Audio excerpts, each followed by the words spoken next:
Unit 2, Royal Touch. Lesson 6. King Parikshit's Curse. Read the lesson. The ashram, hermitage of sage Shamik, was based at a very beautiful place at the banks of river Kaushiki. Sage Shamik was a great ascetic and benevolent. Many young Rishikumars, sons of sages, used to stay with him to study Vedas. Sage Shamik's son, Shringi too, was one among them. One day, all the Rishikumars went to the garden to collect samidha, sacrificial sticks, for performing home, fire sacrifice performed to appease deities. Shringi also had gone with them. Sage Shamik was engrossed in meditation at the ashram and was enjoying the happiness of Brahm. Inexplicable situation, completely unaware of the outside world. Under such circumstance, how will he know who has come into or gone outside the hermitage? It was afternoon, and there was unbearable heat outside. King Parikshit was wandering in the jungle for hunting. He was tired and thirsty too. He was in the need of rest. He came across Sage Shamik's ashram. He entered the ashram with a view to get water, some rest, and to be in the holy company of Sage Shamik.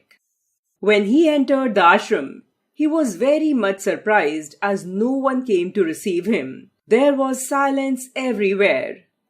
As he was thirsty, he started searching for water. Suddenly, he saw Sage Shamik sitting there. He was very happy. He paid him obeisance and said politely, "Munivar, I am very thirsty. Please give me some water to drink." The sage was in deep meditation. So how could he talk to the king? The king called him 2-3 times, but in vain. The king thought that the sage was pretending to be silent purposely in order to insult him. "I would also insult this insincere sage," murmured the king. The thirsty king, because of his insult in ashram, got enraged. He lost his mental balance and came out of the ashram in rage. Suddenly, he noticed a dead serpent. He picked it up with the end of the bow he was carrying and put the snake around Sage Shamik's neck. 1 or 2 Rishikumars saw the king coming out of the hermitage. They informed Shringi about it. Shringi said to them, "Let us go to the ashram. Father is in meditation. We must welcome the king who has visited us." When they entered the ashram and saw a dead snake around Sage Shamik's neck that was still in meditative state, Shringi was very much angry at the dishonor of his father. He cursed the king furiously, King Parikshit, who was insulted. "The sage, in this manner, will be dead on the 7th day from today by a snake bite. The Cobra King, Takshak itself, will come and bite the king Parikshit." Shringi took water from the Kamandalu, a water pot used by ascetics, and sprinkling it on the earth, uttered the above-mentioned curse. Hearing that curse, all the Rishikumars got scared. The boys removed the dead snake from the sage's neck and threw it away. They brushed aside the ants too from his body. Just then, Sage Shamik came out of his meditation and he glanced at the Rishikumars. All of them were very much scared and Shringi was trembling with anger. Seeing this, Sage Shamik asked, "What has happened? Why this dead snake is here? These ants, and all of you like this?" Furiously and angrily, Shringi narrated the whole incident to his father. Hearing that, he said calmly, "Son, anger is injurious for body and mind. You should not have cursed the king. Shringi dear, you are still ignorant. Even if we suffer unhappiness due to someone, without reacting to it, we should bear it. There lies our greatness. At least now surrender to God and beg his pardon for your mistake." King Parikshit reached his capital swiftly after leaving Sage Shamik's ashram. After taking some rest, when he contemplated upon what happened, he started repenting.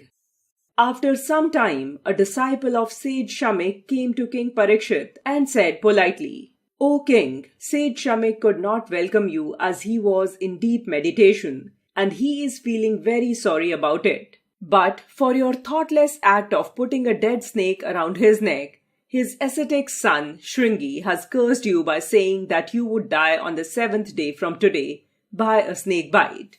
This will not be a false curse. Hence, you had better spend your time on contemplating God and do some benevolent acts. That great forgiving sage Shamek has sent his message through me, so that you are not kept in dark about the curse. O king, be aware and practice spirituality for salvation.